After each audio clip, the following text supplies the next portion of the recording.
Hello, my name is Jennifer Tyndall. I'm here to talk to you about my interview with an inspirational person. I chose to speak with a colleague. I'll call her Jessica Day. She is inspirational because she is so positive and always very proactive with her efforts. And she is a new teacher. She's within her first 5 years.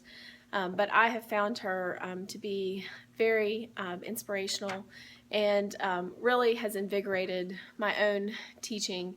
And so I thought she would have a lot of great insights, and she did. So the first thing that we spoke about was what she sees as the most pressing crisis in education, or the biggest problem she faces.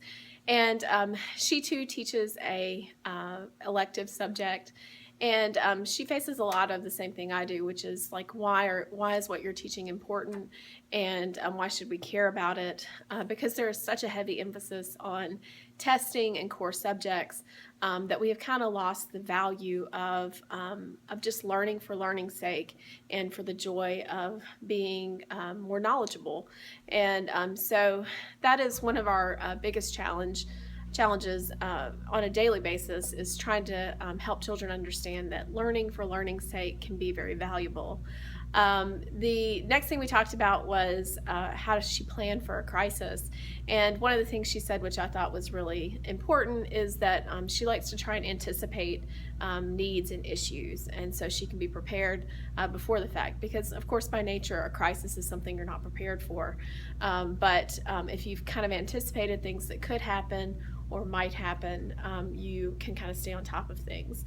She's also a big proponent of networking and does a lot of things on Twitter, and joins a lot of online groups, and does a lot of independent seeking out of professional development, which of course helps her be a more prepared person.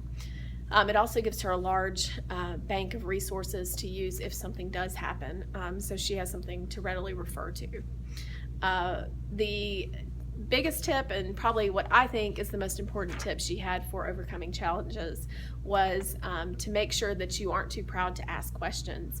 And I think that's something that I myself have found over the years that is the most valuable, is that don't be too proud to ask a question of someone or let people know that you don't really know everything. And also, one thing that she does extremely well that I'm very interested in doing better is she seeks feedback from students in the form of surveys, and she does them all the time. And she's been able to improve and change her teaching and redirect it in amazing ways because of that.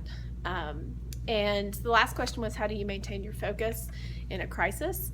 And she said she likes to stop and refocus on why she's doing what she's doing, which is she's here to teach children and help them love to learn. And that really helps her kind of get back on track.